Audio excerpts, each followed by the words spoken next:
Welcome to my first ever PC build. Hey guys, I'm Callum from CIR Inventions, and, well, I've never done this before, so I thought I'd at least film it and kind of show off my experience. It had its ups and a couple of downs. Actually, one really big down, we'll get to that in a second. But overall, it was a good time learning how to build PCs and kind of how the electronics work and how it all fits together, and it was a fun process, and I have that to show to you today.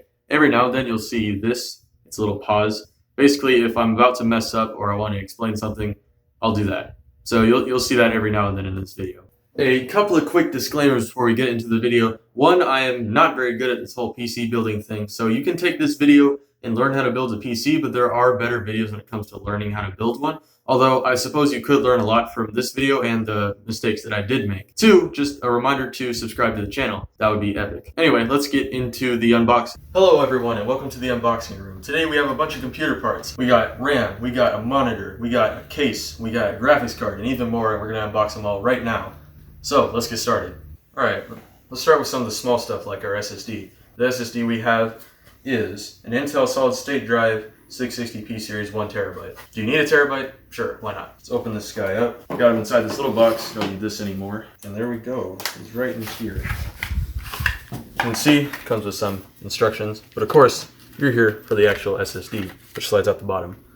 Some more cardboard, box, instructions. As you can see, it's not very big. It kind of looks like a stick of gum, and it's no bigger than a thumb drive, and it's certainly not heavier. This SSD should run pretty fast and work pretty well for us for a long time. Next up we have the RAM. You can see 2 sticks, both 8 gigabytes. Stick them in, you got memory. Now 8 gigabytes of RAM is usually good for most people, but 16 is a nice bonus to have, especially if you're doing stuff like video editing, like me. Next we have arguably the most important part. We have the core. For us, we have a Ryzen 5 3600. And in my opinion, I actually like AMD products a lot right now over Intel because they're cheaper and they seem to just be doing better in general. So it was a good choice for us, especially if you're on a budget build. A lot of little things in here. Right here, we have some instructions and of course, the core itself. This is our Ryzen 5 3600, and as you can see on the back, there's a ton of little golden needles. Those golden needles are very delicate, so whenever you're actually putting in the needles into the motherboard, which I'll unbox in a second, you need to be very careful. But fortunately for us, you can just drop it in, lock it in place, and we're all good. Good size fan. It's got one plug, pretty easy to plug in and set up. It also has some thermal paste on the bottom. Got to be careful with that. But no big deal. As you can see, spins nice and good. Cool off our CPU quite nicely. I'm gonna put it back in the box for now though because of the thermal paste. I don't want to get it smeared in other places. Next up, we have our motherboard. We have an Aurora's B450. This is the stuff you need to run AMD cores. It does run 1st and 2nd generation if you have that, but for us, of course, it also runs 3rd. It comes with a lot of cords, some instructions, some other little gadgets that we're going to need to install onto it. But of course, you're probably here for the main motherboard itself, wrapped in cellophane at the moment, which is probably good. Since we have a mid-tower case, we went with a micro ATX motherboard, which has our RAM slots, which are over up here. We have our GPU slot up here. This is where you put your Ryzen core, and there's a bunch of other components like our different ports, USB ports, other stuff. I don't know all the names to it, but overall it's a good motherboard for a pretty solid price. So I hope this thing isn't dead when we open it, because that would be very unfortunate. Next we have our GPU, which a lot of people, especially if you're into building computers, you get very excited for. We have a GeForce GTX 1660. It may not be a 2080 Ti or anything that crazy, but it will certainly serve our purposes. There it goes. Kind of sad to open it up. The packaging is really nice for being a graphics card. Of course, the main course, we have our graphics card. Now these things are a lot bigger than I thought, to be 100% honest, but it's 2 fans, which is good because it'll cool itself off well. It's pretty good size, but it definitely should help us out, especially when running 3D modeling, video editing, and maybe even some games. I don't play too many PC games. Last couple of things we have at the moment, we have our power supply, which is 80 plus bronze 600 watt power supply, and also for some reason it says be cool, be gamer on the bottom. And as you can see, we have our big chunky power supply along with some instructions, some other power cords, but of course let's take this out. So as you can see, it's a big bulky power supply thing, and this along with the graphics card is a lot bigger than I thought, but that's okay because it all fits in our case. You got a big fan on top, 600 watt power supply, a bunch of cords along with even more cords in here. But you absolutely have to have this or else your computer doesn't run because, well, electronic things don't run without electricity. Last thing on the table right now is our keyboard. The Logitech MK710 keyboard and mouse combo. So let's open it up. We have our keyboard on top, and I'm assuming our mouse is below or else we got ripped off. These are both wireless. They both have nice, or well, the keyboard at least, has nice soft keys, and of course comes with USB adapters, and it comes with batteries, which I actually didn't know. That's all the stuff we have on the table right now. Let's get the case and the monitor out. Next up we have our biggest component, the case, which I'm going to be very careful with because I really don't want to hurt it. But the easiest way to do this is whenever you get the box, you can't just pick it up. It's probably too big for that. So the easiest way to do it is to grab it, turn it upside down, and of course I left a cardboard flap underneath. But if we get that cardboard flap out, it's covered in styrofoam, but that's fine because also has static electricity. Don't need that. A little bit of plastic wrap, but that's always easy to get off. And here we have our case. If I read it right, it is a Cooler Master Box NR600. Got a glass side. Also has a fan right here built in, which is nice. Help cool off the PC, get some airflow. Glass side, which will show off a little bit of our RGB, but for those of you who don't know, the PC itself is going to go under a desk or we're never going to see it anyway. But if you want RGB in your computer, and I know a lot of you do, it'll show real nice on this one. Got lots of filters, and I think somewhere in the packaging there's a dust filter. Pause. Yes, there are dust filters that come in the case, but you don't actually get to them until you open up the rest of the packaging. But trust me, they're in there. There's some USB ports up here, so of course you would use those as necessary. Got some padded feet. Overall, good sturdy case that will hopefully come in handy. Also, if you're wondering, it is a mid-tower, not a full tower. Full towers are a lot bigger than this, and mid-towers are probably the most common when you're building PCs.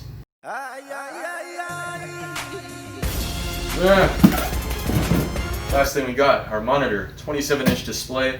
The name, I don't remember, it's a lot of random numbers and stuff, so it is a ViewSonic VX2757 MHD Full HD LED backlit display. Like I said earlier, links to all of these parts will be in the description if you want to buy any of these parts or build this PC. There's a couple of things we can pull out right now, like this. This is just the actual stand where the monitor actually sits on. But if we want to pull the monitor out, probably want to put the box sideways. Along with the monitor itself, we have some instructions, other wires, some other useful stuff. Power cable or display cable. No, this is a display cable, sorry. I will say, this monitor, a lot bigger than our old one. Anyway, that's all the parts we have. Let's get into the actual build itself.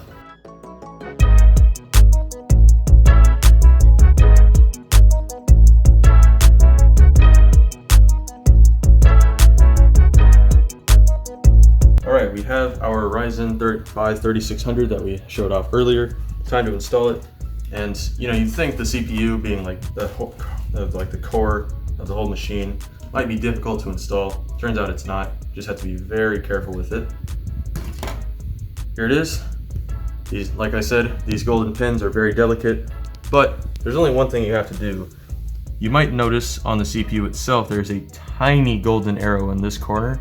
It's pretty hard to see even zoomed in on the camera, but I swear there is one. And on here there's a tiny indented little arrow, and you have to line those two up when you put it in. So when you're installing your CPU, you take up this little lever and then you just line it up. It drops in like that. Don't push down on it or you might break something.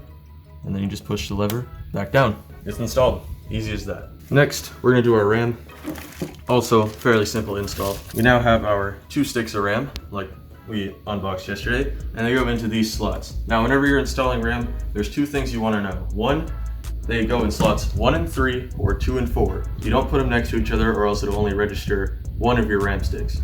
And second, there's a little notch in the bottom, and that'll tell you how to line up your RAM when you're installing it, because the same notch is here in the RAM slots. So we're gonna undo these 2, and now you just click them, and then you're able to put your RAM in. And of course, if you want more RAM, you can get 2 more sticks and put them into the other slots. So whenever we're putting in our RAM, we want to line it up. I believe it is this way. Okay, for a second we forgot how to install the SSD, but we figured it out. So I didn't actually remember how to install the SSD. Fortunately, some YouTube help helped me figure out where to put it and how to install it, which I'll show you in just a second. It's actually really easy, I just forgot where it went. And the spot where it went was completely covered up, so that was kind of annoying. You just line up your SSD, there's a little notch, and then it will just click into place. Now that's clicked into place, you can just push down and then screw it in. And boom, 1 terabyte of memory complete. Also, if you're wondering where this screw came from, this one right here, it was actually screwed into here with the motherboard, so we took that out and then pushed it over here. Also, whenever you're installing your SSD and you're wondering where it goes, for our motherboard at least, there was this black strip that was on top of where the SSD goes, and it covered it up so we couldn't see it at first. So now we have it installed. We have our cooling fan. This goes on top of the CPU, and we probably should have installed it earlier, but it's okay because it still fits. So what you're going to want to do is, as you can see, there's some really big screws on the back of this fan, and there's some screws here. So we got to remove these, and then we can install this. So let's remove these screws. We also have this foam pad. I don't think I mentioned it earlier, but we put our screws in here and it helps us keep track of everything.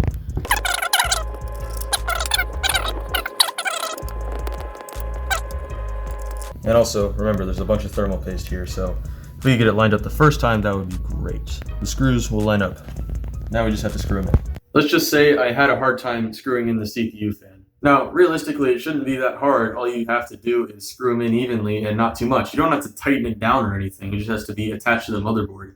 But for some reason, I decided to tighten down one corner way too much before I did any of the other corners, and it took me forever to screw it in. So you can watch me not screw in the CPU fan very well for like 3 minutes straight.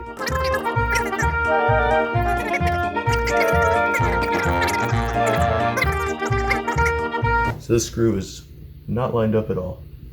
Just a second.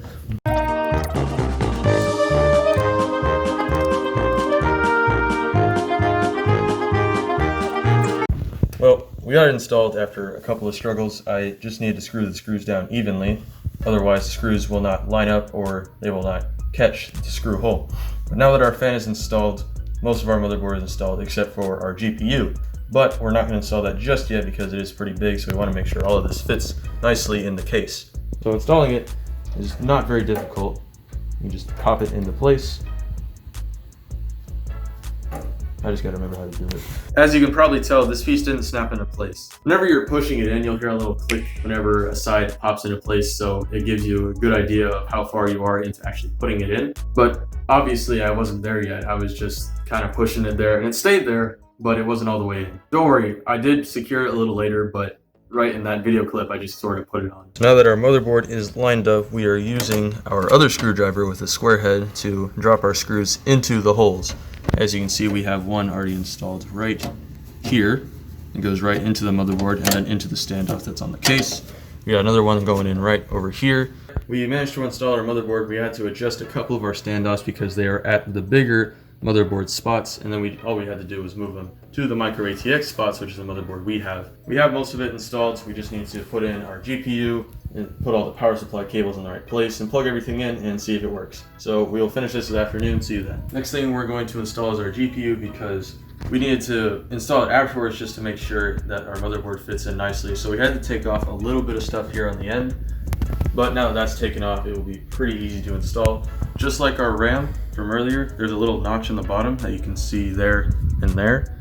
That'll help us line it up. Whenever you're installing it, just like the RAM, you have to push this down so that way it will lock into place. So our GPU, line it up, slide it in very carefully. Don't want to break this. There it goes, and you see it click into place. All done. That's it. Our GPU is now installed, and it should do us quite well because we definitely needed some updated graphics for our computer. Okay, now that our GPU is installed, oh look, we already have all the wires installed. Yeah, that took us a little while because we had to figure out where everything went, and we also kind of missed the fact that there were a bunch of pins in the power supply. We just missed them, but we found them, and now everything is plugged in. We're still doing a little bit of cable management, but we're mostly done with that. And it's starting to actually look like a computer now that's a functional thing that can do stuff for us, so that's great. Our fans are working, we're pretty sure, but of course we have to test everything.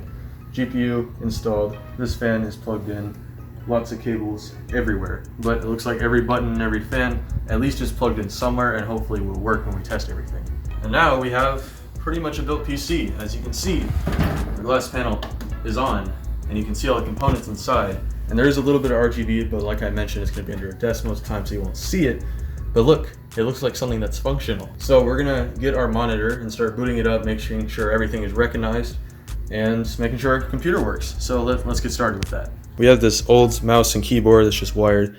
Just using that to test the monitor. Once that's all tested, we can put everything together, get our OS, and be done with the build. So let's get started testing everything. So it turns out this isn't the moment of truth. After putting the PC together all afternoon, we figured out that the motherboard was dead.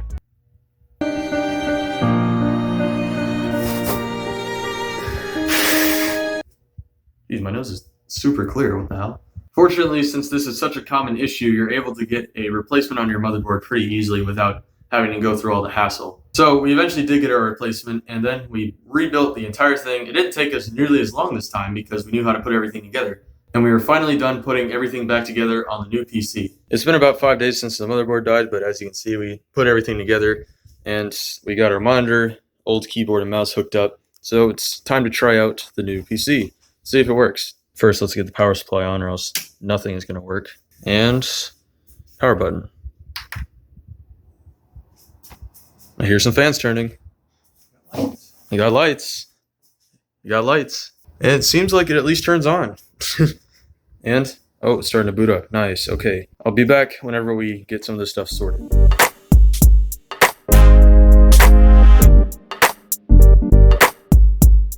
We got our Windows setup going. PC is working. As you can see, we have Windows 10 on that USB.